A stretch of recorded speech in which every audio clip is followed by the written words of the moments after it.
My 16-year-old son was catfishing people on the internet for petty cash, $10–50 per person. I couldn't believe it.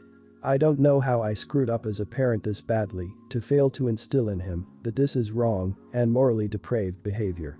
I asked why he'd do this to innocent people, mostly elderly people, and he said he needed money to buy things we wouldn't buy him, video gaming equipment, expensive sneakers, etc. I told him when he asked for those things to go get a job, but he said it would take too long to save up for those things with a job and this was faster. His excuse was if they're stupid enough to fall for his scam, they deserve to have their money taken. But he swore he wouldn't do it again. I didn't believe him. I couldn't risk that. I felt I needed him to have a wake-up call now, when there's still a chance he'll turn this behavior and life outlook around. I collected all the evidence of what he'd done and reported him to the police. After I did this, I was devastated and called a friend to vent and ask where I'd gone wrong in raising him. She was horrified. Not at his behavior, but at what I'd done. She said there was no reason I couldn't have settled the problem within the home and didn't have to open my son up to the risks of the legal system. Now I'm even more broken up. And I don't want to put our business out there by running the situation by many other people. Was I the idiot? Not the idiot. Your son is the huge idiot. But do yourself a favor. Don't blame yourself for his shortcomings. No matter what society tells us, children are not their parents, and your actions tell me you've done nothing to encourage or enable this kind of behavior. His selfishness is not your fault, and I really hope this does serve as the wake-up call you'd wanted for both your sakes. Everyone's the idiot here. Obviously he's the idiot. You have missed a perfect opportunity for actually parenting your child and are instead going to expose him to a flawed legal system, which may well end with him having a criminal record. Failing to deal with this yourself is tantamount to abdicating from the responsibility of the parent. The only result I can see occurring here is your son resenting you for your approach and him potentially being sent on a downward spiral through the law and your lack of support for him. Everyone's the idiot here. Fooling is bad and terrible, especially if you're fooling others out of their money, but he's a 16-year-old kid. You didn't need to sick the law on your child in order to discipline him. Why was this your first response, and not something like take away his devices, monitor him, make him get a job, something less extreme than pressing charges on your own kid for some petty fooling?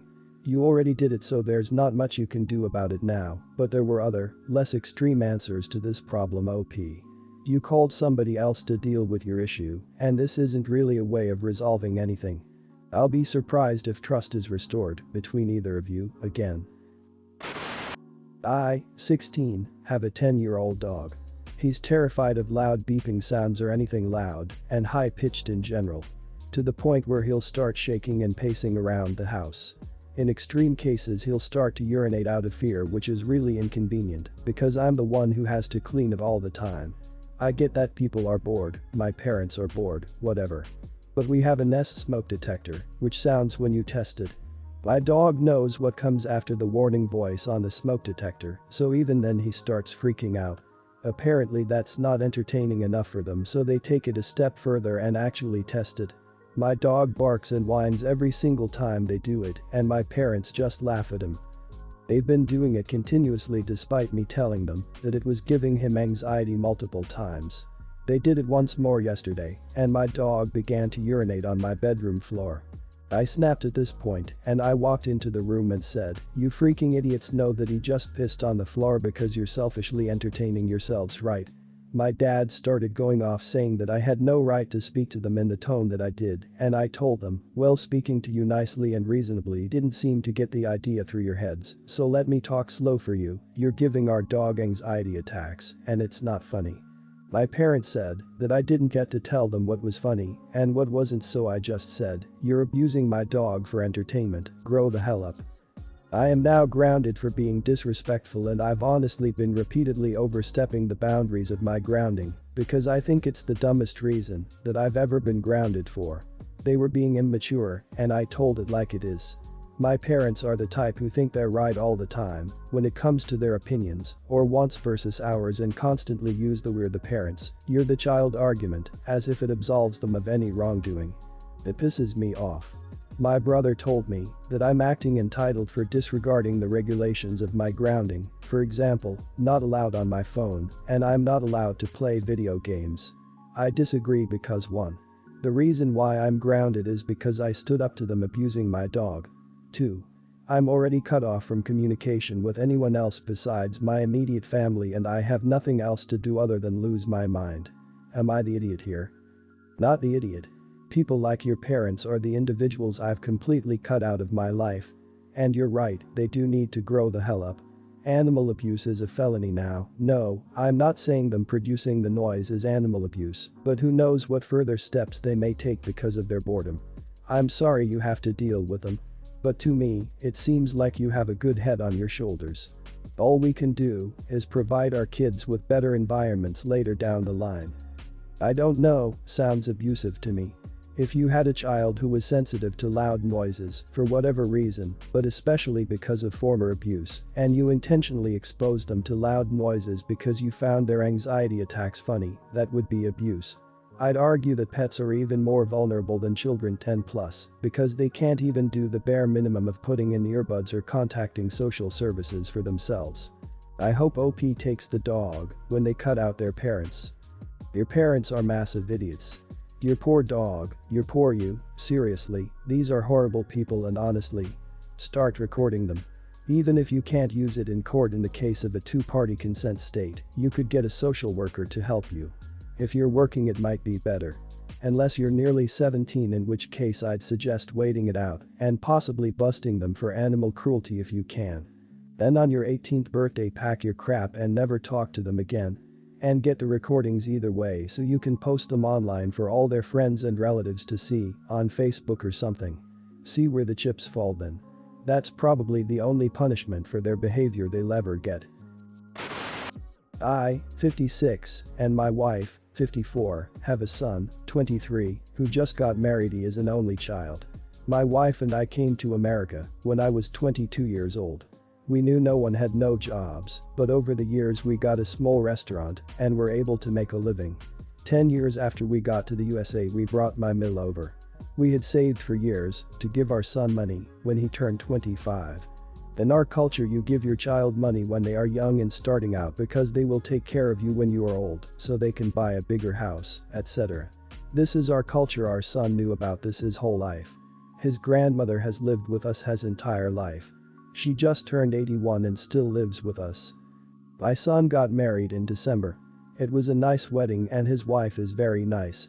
In March, all 5 of us were having dinner and his wife mentioned that they were going to start looking at houses when the pandemic is over. My wife mentioned a bedroom on the first floor for we come to live with them. My wife said it in a joking way. We weren't planning to live with them for another 10+ years, at least until we retire. My daughter-in-law looked shocked. She asked why we can't just use the guest room if we wanted to spend the night.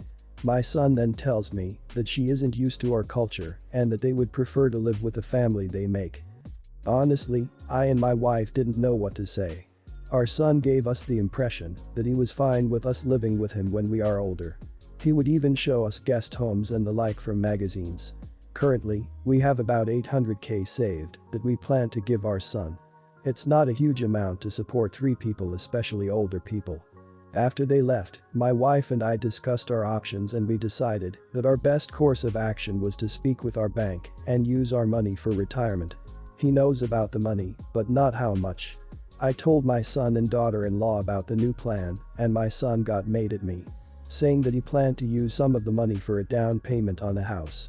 This is our only money for retirement. It was supposed to go to him because he was supposed to take care of us.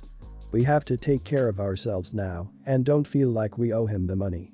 Am I the idiot? Not the idiot.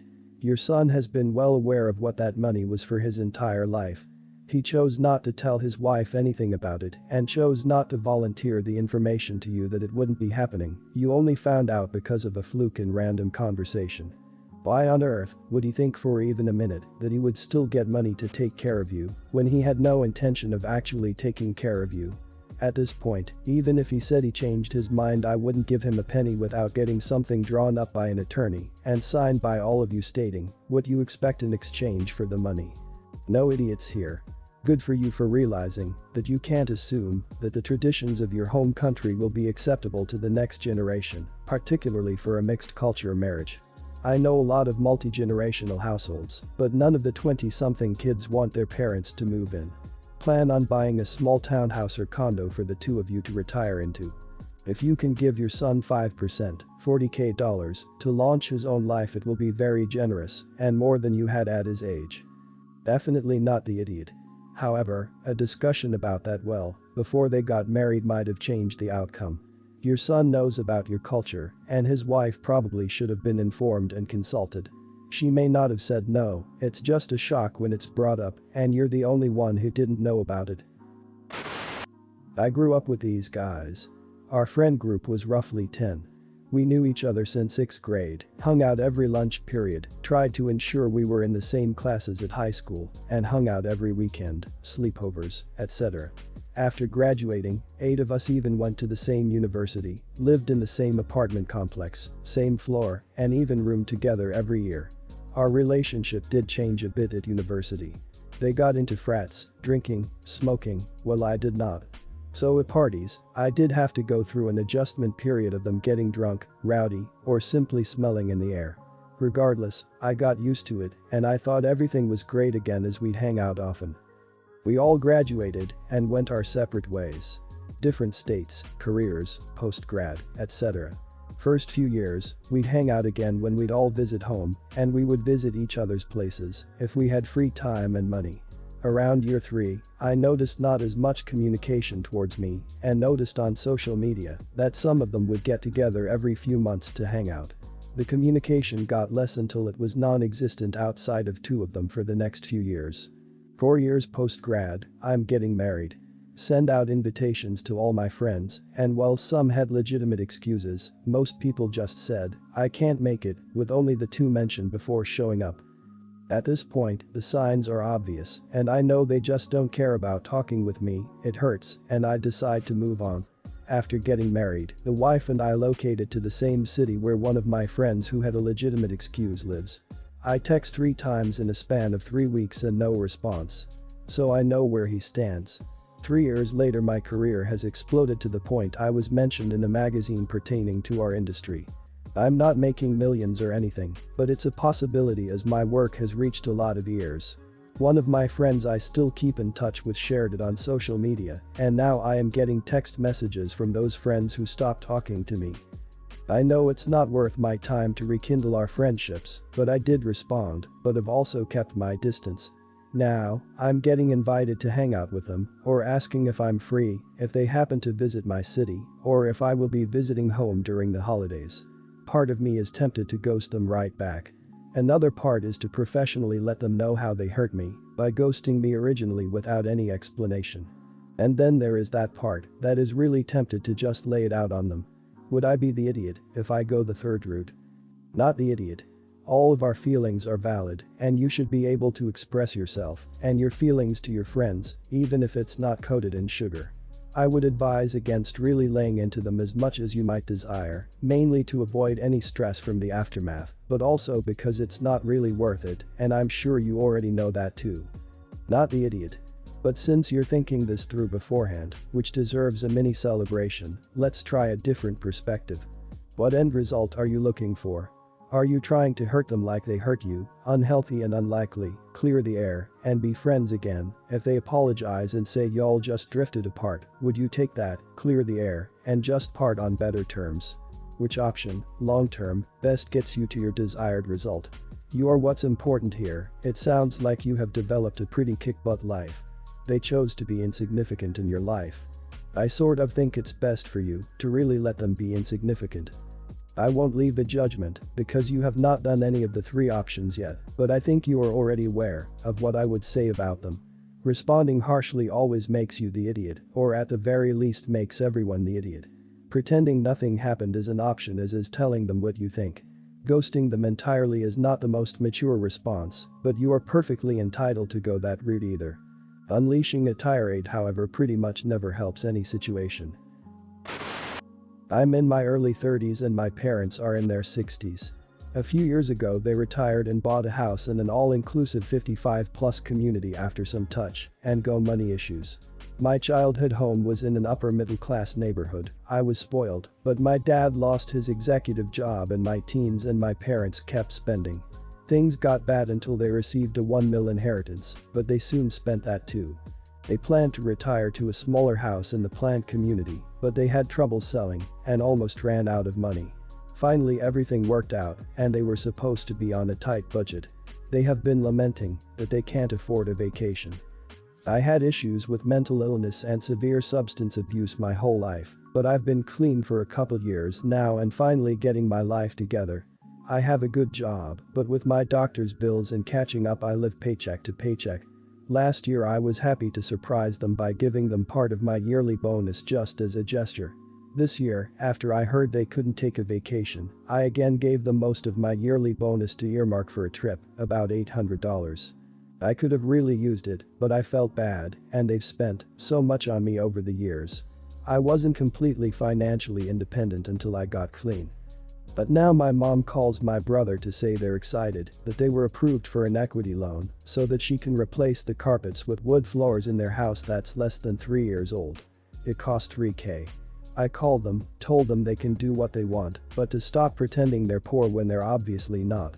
And that it's my opinion they should stop being so financially irresponsible. $3,000 to remove carpets is frivolous. I didn't say it, but I promised myself I wouldn't give them any more money for vacations. It's caused this huge fight, and some people are saying I was unreasonable. Am I the idiot? Everyone's the idiot here. Yeah, they're problematic as hell. But stop giving them money that you cannot afford to give. This is perfect example of fool me once, shame on you, fool me twice, shame on me. If this was the first time they were showing you who they were, I'd label them as the only idiots. But it's not, so now it's on you. Stop giving them, or anyone, money that you need. Stop giving them money if they haven't been trustworthy with it in the past. Stop giving them money and thinking you get to determine what they do with that or the rest of their money. Stop giving them money. They're problematic as hell, but this situation is your own creation, and that's why everyone's the idiot here. You're the idiot. Here's why. You chose to give your parents money. That means it's theirs. You don't have a say on how they spend that money, or any other money that they have, such as the loan they got for their floors. If you have a problem with how they choose to spend their money, then don't give them money. You can give them nothing or next time gift them with a trip since that's what you really want to give them. But giving people money doesn't give you the right to butt in on their finances. Either give them money or don't. Not the idiot. But I wouldn't say you did entirely the right thing. Giving them the $800 initially might not have been the best idea. You don't want to spoil, for lack of a better word, your parents. Don't create a relationship of dependency. If you do, it will inevitably cause a huge fallout sooner or later. This has happened in my own family as well and caused huge fights and people going completely non-contact in my family.